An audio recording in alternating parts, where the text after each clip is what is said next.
program. Today we're doing Chavdaladim and Aleph Moed Katan. There are two main topics today. First is that on Shabbos the mourner is not allowed to publicly mourn, and therefore they have to uncover their head, turn around the kriya, and turn their beds upright. And it's optional for them to wear shoes and to wash up. Also about uncovering heads, that's going to be a machlokas Rav and Shmuel. Kriya, we're going to learn, is specifically the time of hearing about the death, only at the heat of the moment of that real emotional raw pain, and not afterwards. Amar Shmuel Pachaz Chova Natar Reshut. On Shabbos, mourner has three practices that are explained by Pachaz. We're going to explain what those are. Three practices that are obligatory that he has to reverse on Shabbos, that he's not allowed to keep on Shabbos, because you're not supposed to mourn on Shabbos publicly. Natar are three other practices which are optional. He could keep them because they're not so public, but he doesn't have to. Priya Rosh is the pay of Pachaz. Priya Rosh, uncovering his head, because a mourner usually covers his head. Chazara Kara Lachorav, usually he has a kriya, a tear on his shirt, and he wears that around during Shiva. However, he turns that around on Shabbos so no one could see the tear. And this is a chov he has to do, so it's not public.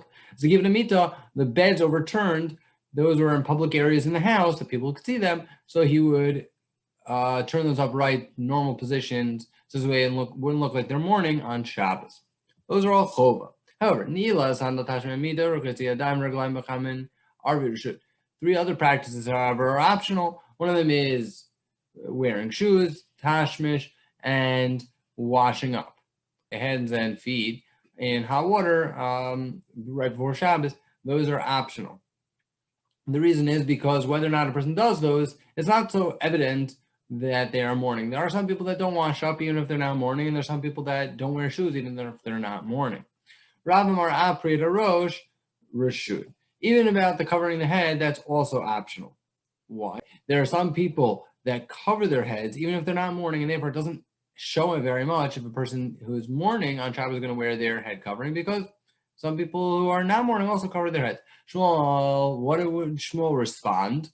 Why is it that he forbids, and he says it's a chov, he has to uncover their head on a mourner on Shabbos? Why is that? Why does he say that leaving on his shoes is optional? Because not everybody actually wears shoes all the time. A mourner is not allowed to wear shoes, but on Shabbos, since he doesn't practice velos, he's supposed to wear shoes like everybody else. But it's really optional because not everybody always, even the people who are not mourning, wear shoes. So it doesn't really indicate anything if he's not wearing shoes today on Shabbos. So therefore, it's a private practice. He can do whatever he wants. He's allowed to not wear shoes on Shabbos. So too, by that manner, we should say, not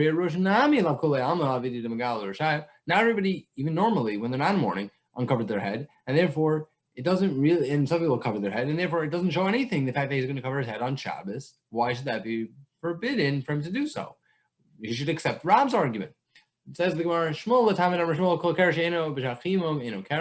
a topic we'll talk about in a moment, which is when does a person do kriya for a relative? Only at the time of the heat of the moment, hearing about it, but not afterwards. And that's not the point that we need for this answer, but rather the following call, the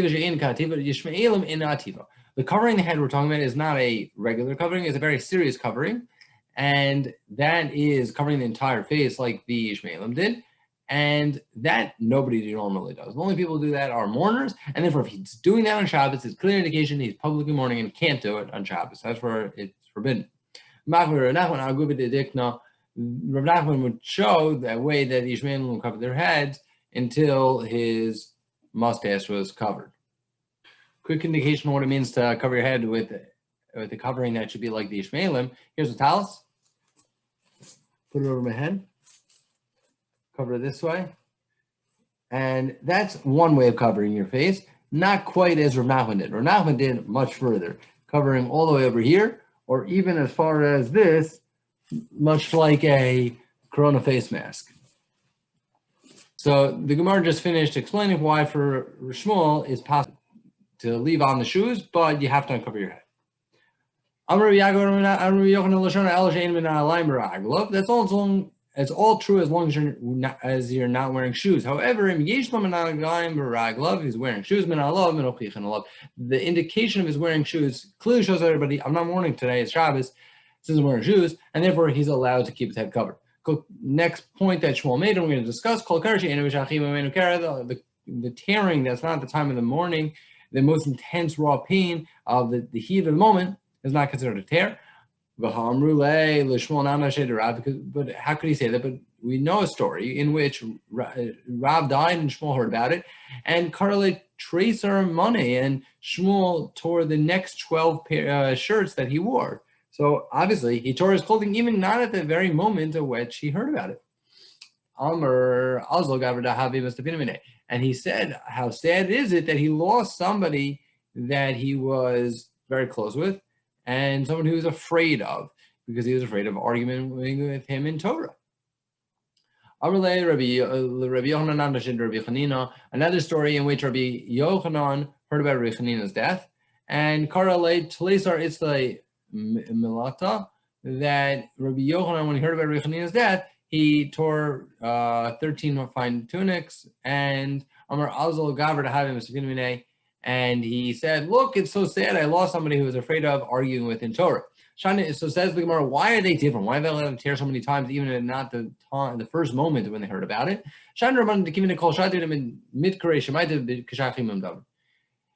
As long as they are saying over statements in their name, and a shmaita is something that they heard from them, and they're remembering it, as long as every moment that they're remembering things that this person said, the person who passed away, it's like the moment of the raw emotional pain that they remember them, they conjure up their memory, and therefore they tear another kriya at that moment.